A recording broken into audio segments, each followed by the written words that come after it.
We were being discriminated very, very well by some Ghanaians. I'm not saying all.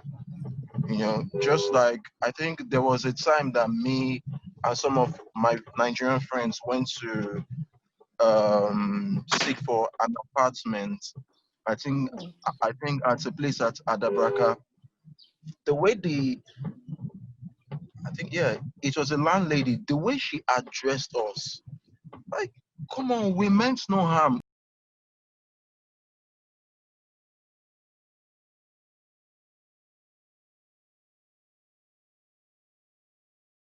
My name is Selon. Welcome back to my channel.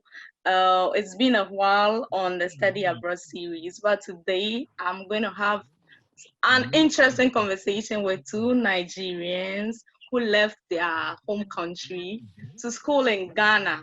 Yeah, so this conversation is going to be an interesting one. I have with me Hannah and Sampson. So yes, my two guests from the mighty land of Nigeria. Welcome on the show. Thank you so much. Okay, so how is Nigeria? Nigeria has been good though.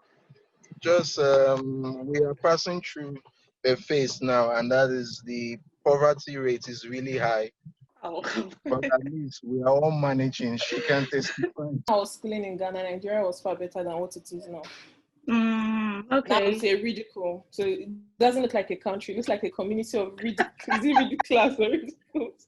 Today you are on the Study Abroad series. Since you left your country, Ghana, we are all in the West African region, but you left Nigeria to school in Ghana. What informed your decision? Maybe let's take from Hannah first, and then Samson can come in. Hannah, what informed your decision to leave Nigeria and come school in Ghana?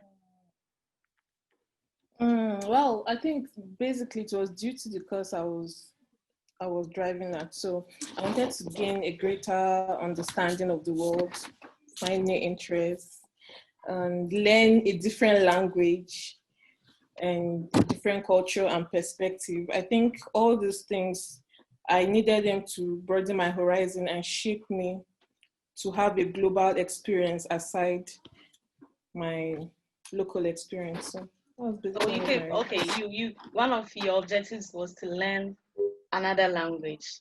Which other language did you learn in Ghana whilst here? Oh, the tree. At least I know kakra kakra. Okay, just say one word in tree. Maybe have you eaten today? Say it in tree.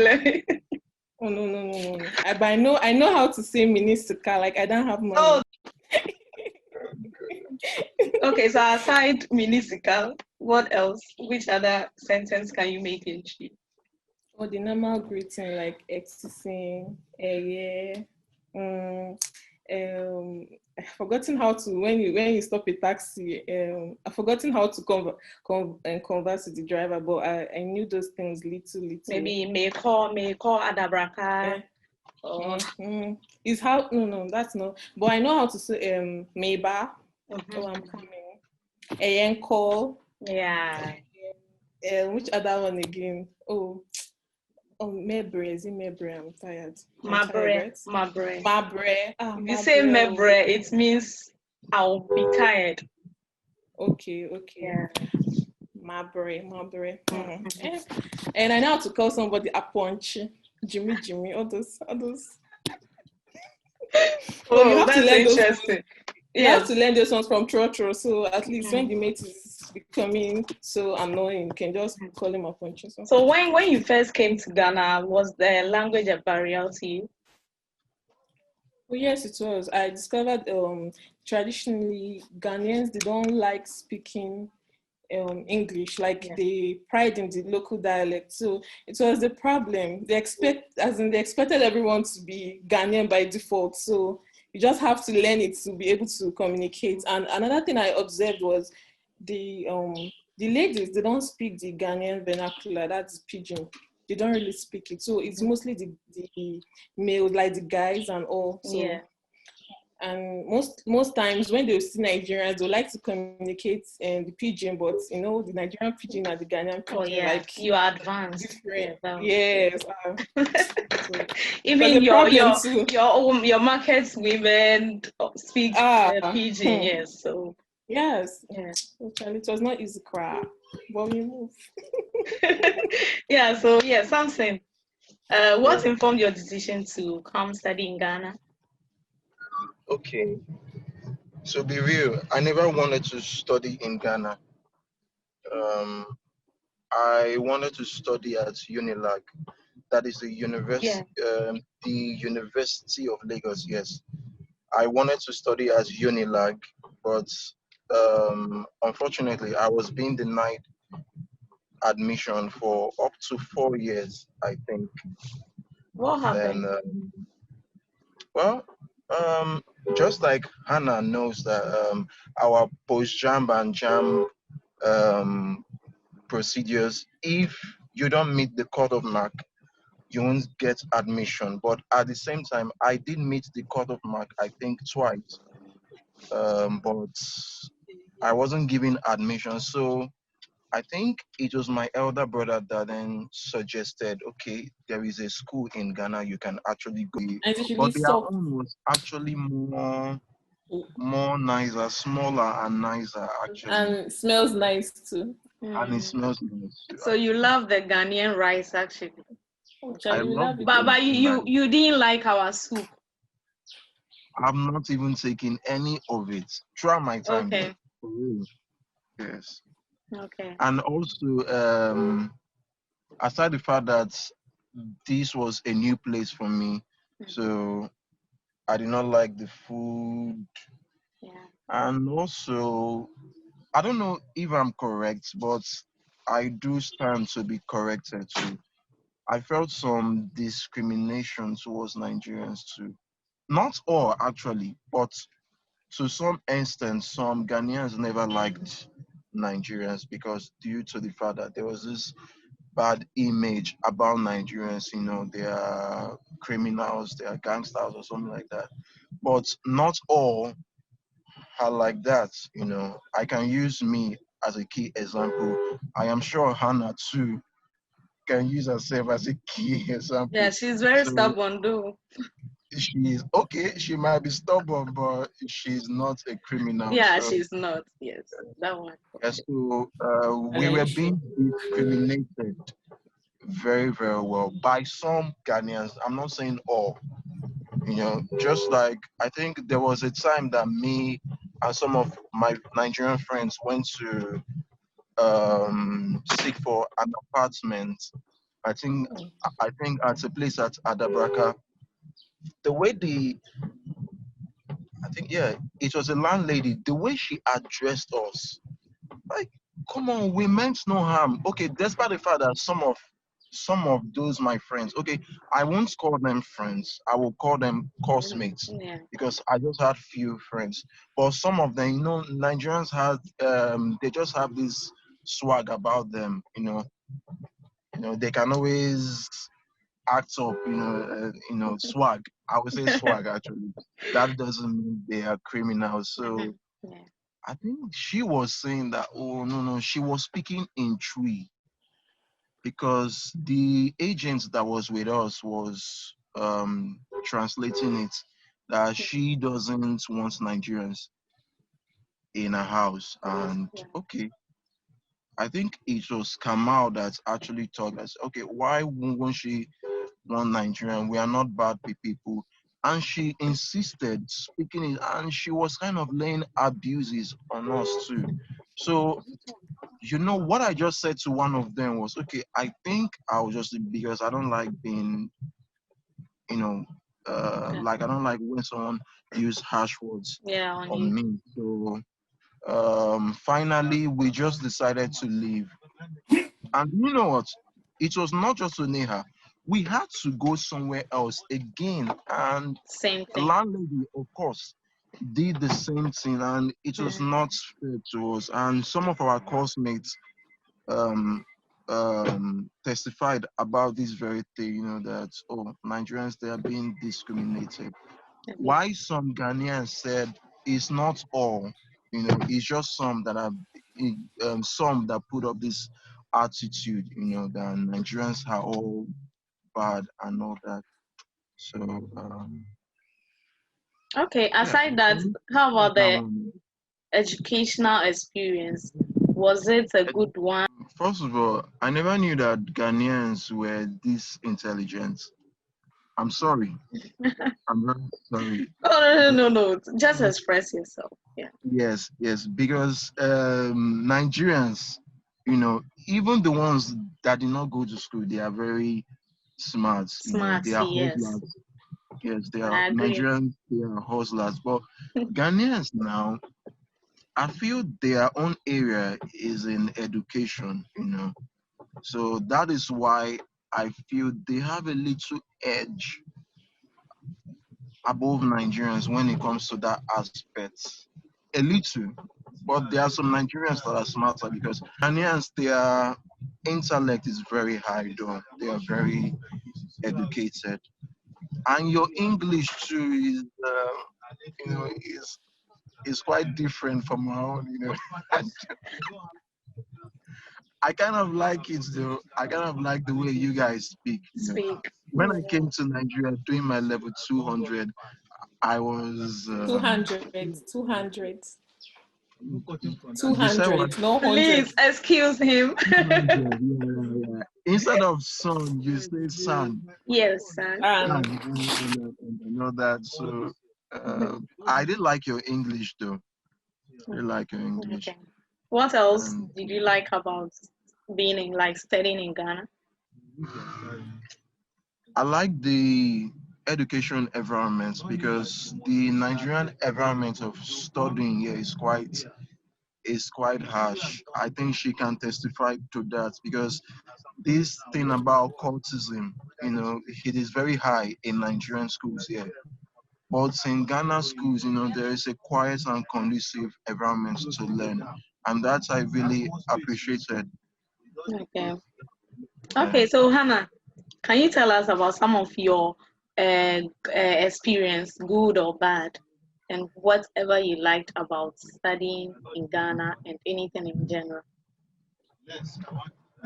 first of all, for someone with an introverted lifestyle, I would say Ghana would tempt you to step out. Like, you just have to step out because Ghanaians are naturally outgoing people. They like fun. Actually, they like partying. They are chilled and they are relaxed. Like, for instance, I stay in Adabraka, the period in Adabraka, every Sunday you see this bike flexing, this bike racing and activities they do there. You see parties even by the roadside. And one thing that intrigued me was that it wasn't only the young people that were actually vibing to activities. The old people, they don't want to feel old. They don't want to be left out. You see them saying, "Oh, they have a girlfriend." You see the girlfriends, even one mama like that. So a whole lot. So, and another thing that I was surprised about was that, indigenously, like Nigerians in the Nigerian home, even from our movies, you can testify that when you see a Nigerian mother, she has wrapper tied on her Yes, yes. head, like all those nets. And Ghanaian women are not even like that. You see them with leggings, like they wear sleeveless. They want to look hot. They want to look hot. An encounter I had one time too in a salon, a very big vehicle, like an SUV, parked next to the salon. The woman was saying, was asking the daughter that, is this person for me or for you? The daughter said, oh, let her check. Oh, that's my person. And I was like, when they left, I was like, mommy, see, so when people start dragging people, so, oh, these men, they drag us and they drag my daughter, so we have to is for it. So I looked at it that in a Nigerian society, you can't even see that happening. Like, to them it's an abomination. So Ghanaians, they're free spirited, they're outgoing and all. And another thing too, the dressing. I actually love the part that Ghanaians, they can express themselves in their dressing. Forget about what we have in Nigeria. We are religious and our religious training and all is so high that you can't even wear bomb shorts like to step out. They will, those kind of those. But today, people wear in Nigeria. You see Nigerian ladies wearing. You have a class of the society where you wear bomb. You can't just wear bomb shorts anywhere. For instance, you're going to the market, for instance, you're wearing shorts. Oh, Charlie, the way they won't touch you before you even leave your home, they'll call you prostitutes and all. So as for that one, I like the fact that Ghanaians are free that are outgoing, and they are more inclined towards the Western culture. Like you see an aged man, or you see a man that on a normal day you would just see him as someone that, okay, if he doesn't have a future, he just comes out, puts his chair in front of his gate and be staring around and all. But once you start talking to him, oh, he's well traveled, he's well read, he has lived outside Nigeria, outside Ghana for years, and after everything he decided to come back home. He will tell you his children are this. He can be a very big man in that society, but you wouldn't know. He comes out, stand on the road, oh, you're Nigerian, start interacting with you freely. So I enjoy that part, because when it even comes to lifestyle, Ghanaians are easygoing. You can approach Ghanaian celebrities, like you don't see them with guards, or you can approach them one-on-one. At least we do see them a lot in the malls. Yeah. But Nigerians, they are to the extreme. And also, I can say that Ghanaians shocked me in terms of interaction. For instance, in a Nigerian society, you don't just walk up to anybody and start talking to anybody. Everyone is a suspect. Like if somebody is greeting you good morning, you have to look at your clock. Is this really good morning? Well, you can walk in on the road, Ghanaian, and they have this nice way of calling people, oh, sweetie, how are you doing? Where are you going to? And you must have a conversation with them. And after having that conversation, doesn't necessarily mean they are flirting to have your number. They just want to talk with you, and you say your goodbyes and goodbyes. But Nigerians, everything someone's doing, you have to raise an eyebrow. So I like that about them. So if it comes to exposure and all, Ghanaians are exposed, and they're also moderate. They are moderate. They are not flamboyant. Like you can see a very wealthy Ghanaian family, but you see them simple. They are dressing and all. When our Nigerian culture, everybody have to know that you are rich with your bling bling and your chains and everything. That's interesting. Natural hair too. I think I like the fact that they made me to embrace my natural hair. Now, sorry, I went to the social life. But education-wise, I think Ghana, to me, I prefer the system of education in Ghana.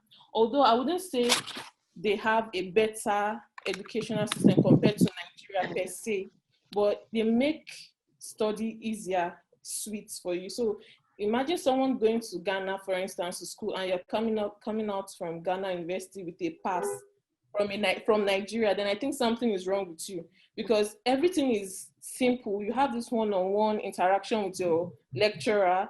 If you're having difficulty in your course, he can put you through. Aside that, you don't really have this difficulty in like sorting for courses, like paying and all. Things are, even if they might do it, but you don't really see that kind of lifestyle. Everything is simple, and you don't see this pride, that is the word, pride according to Nigeria. I don't see this pride now. So everything is just simple. And I like that. So it made me to embrace education, because immediately I finished secondary school, I did my A-level in Ibadan. So that's the first time I was stepping out of home. And I noticed the way they make education to look like it's a tug of war. If you don't do you'll be on the streets, but Ghanaian, they make everything so easy and simple. And yes, they are very intelligent too. So very, very intelligent. Nice. I really enjoyed my stay there. Thank you very much. That was fun. Interesting submissions from both of you. Well, so how has the skills you gained from schooling in Ghana shaped your lifestyle, wherever you are now? What are you using the experience you gained from schooling in Ghana? How has this shaped your life? Sampson? I can go first, right? Yeah, you can. Just as I said earlier, this was my first time leaving home, and being by myself. Me schooling in Ghana made me to be more matured,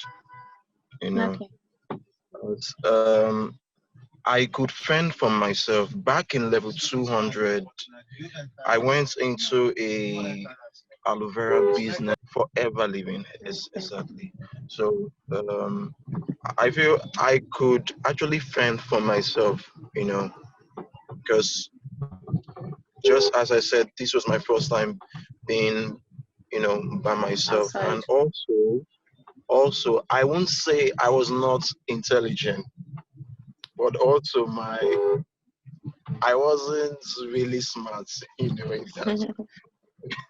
I wasn't really smart. So when I went to Ghana, I discovered, okay, wow, I am actually smart, you know, because one, Ghanaian lecturers, they can really pass their information well, you know, Okay. more than the Nigerian lecturers here. So that is what I feel. I feel that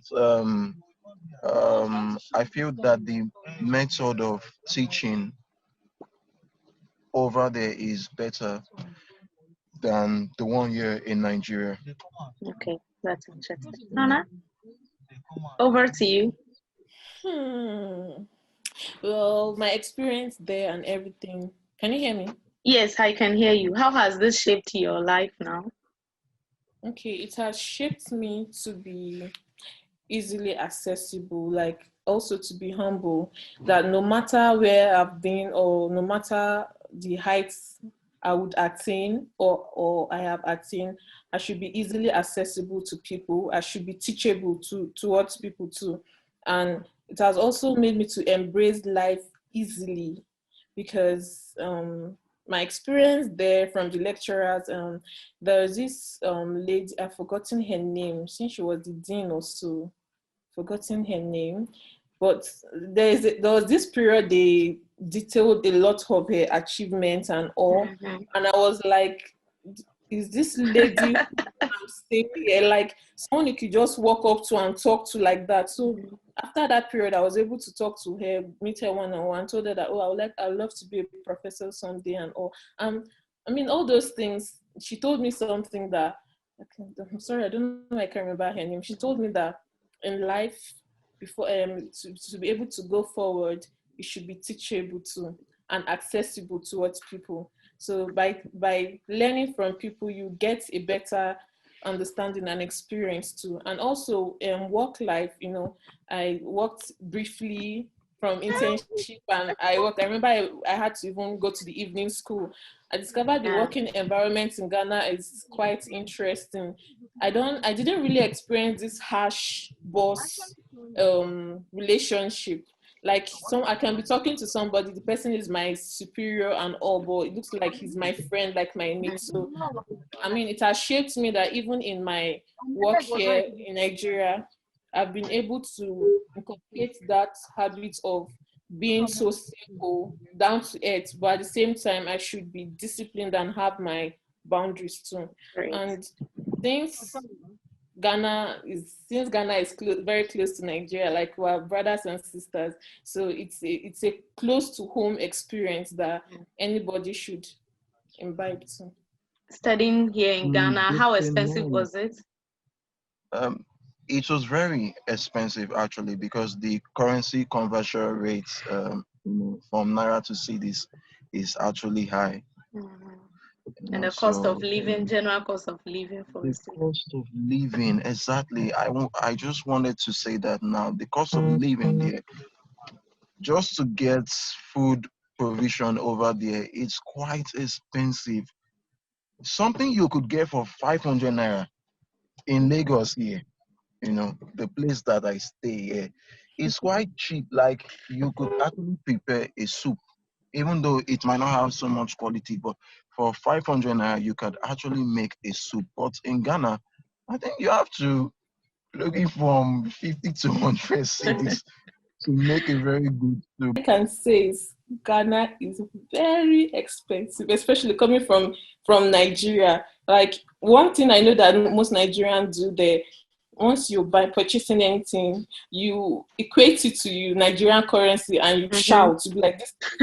So yeah, the cost of living there was very high, accommodation very high, transportation too. Interesting. Would you recommend Ghana to other people who would want to travel from Nigeria or elsewhere around the world to come study in Ghana or even come and live in Ghana? Yeah, You, I think would I you will. recommend? Yes, I will. And this is why the level of cultism in Nigerian schools here, I will put this as the first reason. And the level of cultism here over here in Nigerian schools is quite high. So for their safety, I would actually prefer them to school over there. Okay, I would recommend Ghana to Nigerians hoping to study there because first it will improve their social life. The rigid social life here, by the time they step out there, they'll be able to like cut down their high or step down their high horse a bit, and also to it can shaping you as a child because since Sampson said earlier, you're not exposed to cultism in Ghana. There are other lifestyles, so that you have to also checkmate yourself because if you're not careful, the social life there can stray you from school. So it's another thing too. So if a Nigerian can go to Ghana with the free lifestyle and all that, and was able or is able to come out of Ghana intact or well read and reasonable, I don't think that person can't survive anywhere in Nigeria. To Ghana to school, you also have to look at your pockets too, because it's not really cheap. Because some people just rate Ghana so low, like it's your backyard and all Nigerian backyard, but it's not really cheap. They should have proper planning too. Okay, that's great. And you said Nigerians were highly discriminated against in Ghana. Now you are recommending Ghana to other Nigerians. What advice will you give to them to be able to cope with it so that it doesn't come as a shock to them when they are here? First of all, I would say if you're coming to Ghana, please respect yourself. Like, don't because of that freedom, Nigeria have this instinct of being disrespectful to people naturally, especially people that haven't fathered them or people that are not in control of them. So our advice to respect people, because Ghanaians, they are easygoing, doesn't mean you should take advantage of them. And also you should I think you should mind you all have your life to live, but you should also mind your clique of people, your friends and all, because the neighbors, since they don't understand the Nigerian lifestyle, they feel when you're having a lot of parties and stuff around, they just feel that naturally you're a Yahoo person, or if you are able to afford a big home. So you should be able to respect yourself and basically just be yourself actually. But the thing is, when you're coming to a new place, this is a general advice, when you're coming to a new place, you observe first before proving yourself. So that's what I would advise. If I am to recommend a Nigerian to school over in Ghana, I think this is what I will advise. Just mind your own space, because also Ghanaians have this perception that Nigerians, they are rich. But actually, not all Nigerians are rich. There are some Nigerians that come over there to school and they are from a very humble background. Very, very, very humble. So this is what I would advise someone that is going there to go school. Mind your own space. And if you are a Christian, go to church. Focus on the gospel. If you are a Muslim, focus on I think The mosque. what is it called again? Mosque. Yes. You focus on that one. If you're neutral, even if you're a traditionalist, just mind Go to your the own shrine. space. Just mind your own space. That is just it. Yeah. Yes. But actually, they will benefit a whole lot, if they school there. But at the same time, if they are to go there, mind your own space. Great. Any fine, you have anything else you want to say? Okay, Hannah. Okay, I forgot to say this earlier. When it comes to housing too, for a Nigerian that's coming to Ghana, like searching for accommodation. I think they should be open-minded to what Sampson said earlier, criticisms and assumptions and all. They should be open-minded to that. And also too, I would advise that if you're also looking for an accommodation as a Nigerian, this is my advice. I don't know about other people, but I would advise that you should seek an accommodation where the landlord doesn't live with you in that environment, because it can be hell too. It can be hell because Nigerians, we are not usually used to this water bill and ECG, yeah, all those bills. We're not really used to that. So most times, this is my experience though. Most times, what Ghanaians do, because of that perception that Nigerians are rich, they can inflate that bill. Yes, on the Nigerian that has nothing in their house or their home. So they have to also be careful too. And like what he said, they should respect themselves and they should also secure their space too. Okay. So basically, that's all I have to say. And generally, studying abroad, Ghana is a home of Aquaba. You're always welcome to study in Ghana. Okay. And there are wache meals you can eat that is close to Nigerian food. Wache, and you didn't eat contemporary too, right? Sampson, did you eat contemporary?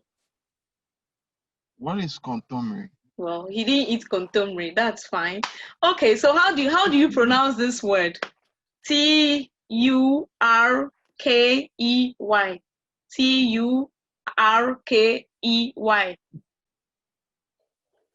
Turkey.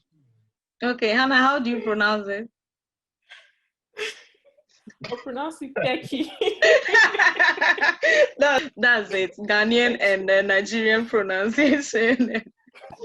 I hope you ate Ghana jollof whilst you were here.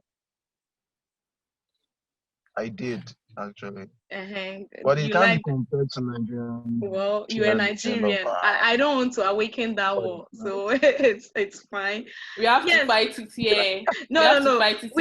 We can't settle this here. Nigerian jollof is better than Ghanaian jollof any day.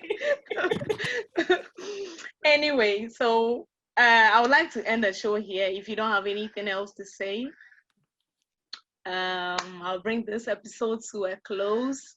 And I thank you very much for accepting my invitation to be guest on the show.